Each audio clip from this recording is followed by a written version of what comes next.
Are you treating your body like you own the place, or are you just a temporary tenant? Welcome to today's Explainer. We're embarking on a bit of a cellular detective story to uncover the silent, hidden mechanisms of biological aging.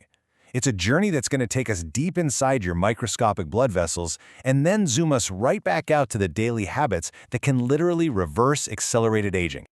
Consider this brilliant analogy from celebrity nutritionist Ryan Fernando. Think about it. If you're just a tenant in your body, you kind of just eat whatever you want, right? You figure you'll deal with the consequences later. But if you're the landlord, you're fiercely protecting your most expensive real estate. See, most of us think of aging as this thing that happens way late in life. But the truth is, underlying diseases actually begin silently the very second we are born. All right, here's our roadmap for today. We're going to cover the silent aging process, look into leaks, stress, and inflammation, dive into the epigenetic diet, learn about rebuilding the brain's barrier, connect movement and mental health, and finally, look at reversing your biological clock. Let's jump right in. Section 1. The silent aging process. How it begins. Basically, our bodies are on one of two potential trajectories. We can either gracefully maintain our health or rapidly deteriorate based on entirely hidden factors. We're looking at two totally distinct paths here. On one side, we have optimal aging, which is all about building stress resilience and hanging on to that vital muscle mass. On the other side, accelerated aging. We're talking a leaky blood-brain barrier, telomere shortening, and accumulating visceral fat. But here's the fascinating part from Dr. Alyssa Eppel's research. Severe physical decline is absolutely not an inevitable part of getting older. There's an immense variance between people, and it mostly comes down to how they respond to stress at a cellular level. To really grasp this, we have to understand diseases like atherosclerosis. Dr. Peter Attia points out something wild. This gradual buildup of damage in the arteries actually starts at birth. I mean, you obviously don't see teenagers having heart attacks, but the disease is already silently accelerating in the background. That's why prevention has to start early. This damage accumulates over decades before a single symptom ever shows up. Section 2. Leaks, stress, and inflammation. The brain's barrier. We're zooming in on the brain's microscopic environment now, where this insidious process known as inflammation begins to wreak havoc on our cognitive longevity. Think of the blood-brain barrier as your brain's ultimate cellular fortress. According to Dr. Axel Montaigne, it's constructed of endothelial cells forming these tight tubes, and wrapped around them are parasites, cells that kind of look like little octopuses. But as we age and get hit with systemic inflammation, these parasites actually detach and die. The fortress literally loses its guards, and that leads to toxic leakiness. So what happens when that barrier leaks? Things like fibrinogen, a blood clotting protein, cross over into the brain, and fibrinogen is highly toxic to neurons. It essentially triggers cellular suicide. This leads to microscopic, toxic strokes and white matter disease. It's a massive and honestly often completely overlooked driver of rapid cognitive decline. So what's actually causing all this microscopic damage? Well, it all comes down to macro-level stressors. Hypertension stiffens your vessels. High visceral fat triggers full-body inflammation. And get this, airborne pollution, literally the particulate matter from highways, has been shown to rapidly break down that blood-brain barrier. We absolutely have to control these macro factors if we want to protect our micro vessels. Moving on to Section 3, the epigenetic diet, food as instructions. This is where we completely shift our perspective on what we eat. Enter the concept of epinutrients.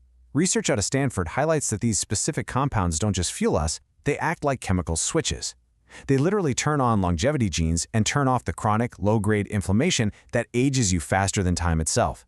It is not just about counting calories, folks. It's about the quality of the biological code you are actively feeding your body. The contrast in how food codes our biology is just staggering. Take accelerated aging foods. Did you know that legally, if American cheese falls below 51% actual cheese, the FDA labels it a cheese product? It's just packed with emulsifiers. Now compare that to epinutrient powerhouses like broccoli sprouts, blackberries, and garlic. Just crushing garlic releases allicin, which is this incredibly powerful epinutrient that lowers cholesterol and aggressively fights inflammation. But hey, here's a massive nutritional pitfall we need to talk about. A lot of people rely heavily on plant-based omega-3s, like chia or flax seeds. But your body's conversion of these plant omegas to the active EPA and DHA our brains desperately need is so inefficient. We're talking only between 0.5% and 8%. To get therapeutic levels, you'd literally have to eat 2 pounds of walnuts every single day. So fatty marine fish or high-quality supplements are absolutely essential here. Section 4. Rebuilding the brain's barrier. Barrier tools. Okay, we know the barrier breaks down, but how do we structurally repair it? Here is your cellular repair toolkit. Those marine omega-3s we just talked about, they act like a cellular fire department, resolving inflammation directly at the blood-brain barrier via a very specific transporter called MFSD2A. Green tea provides L-theanine to blunt stress.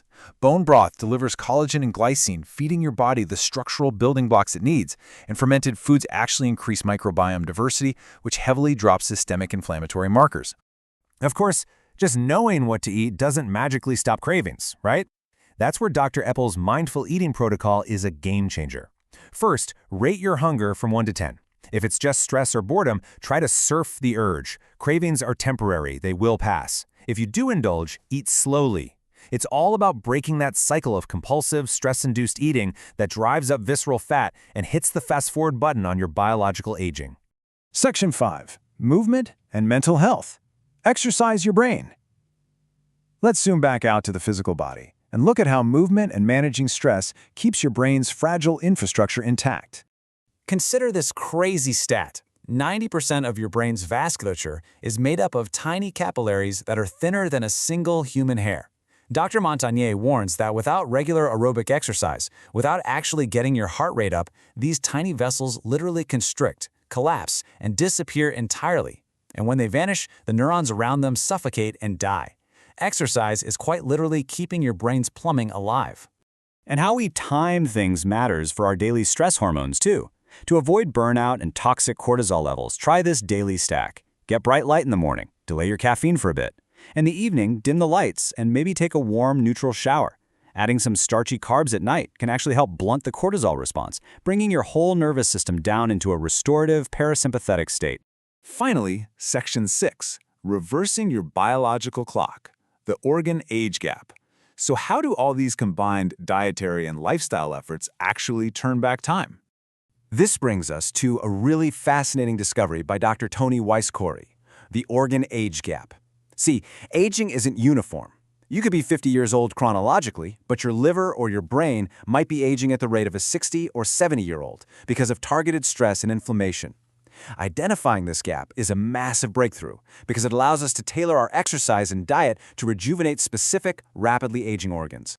So let's summarize your anti-aging essentials from today's explainer. First, you've got to maintain muscle mass after 50 to fight off anabolic resistance, that age-related muscle loss. Second, consider intermittent fasting to clear out cellular garbage. Third, use meditation and mindfulness. It's proven to actually rebuild telomeres and slow cellular aging. And fourth, relentlessly limit chronic high cortisol. The ultimate goal here is perfectly captured by Dr. Peter Attia. He says we're pivoting from just looking at what kills you to looking at what ruins your quality of life. Avoiding disease means absolutely nothing if we lose our physical and mental capacity to actually enjoy life. We want optimal aging, where you retain the vitality to play with your grandkids, go for a hike, and live fully right up until the very end. Which leaves us with this final, crucial question. Every single meal you eat, every time you choose to exercise or manage your stress, you are either making a deposit or a withdrawal. Are you building a resilient biological savings account, or are you headed straight for a cellular bankruptcy? Take charge of your epinutrients, get your heart pumping, and become the true landlord of your body. Thanks for joining me on this explainer, and I'll see you in the next one.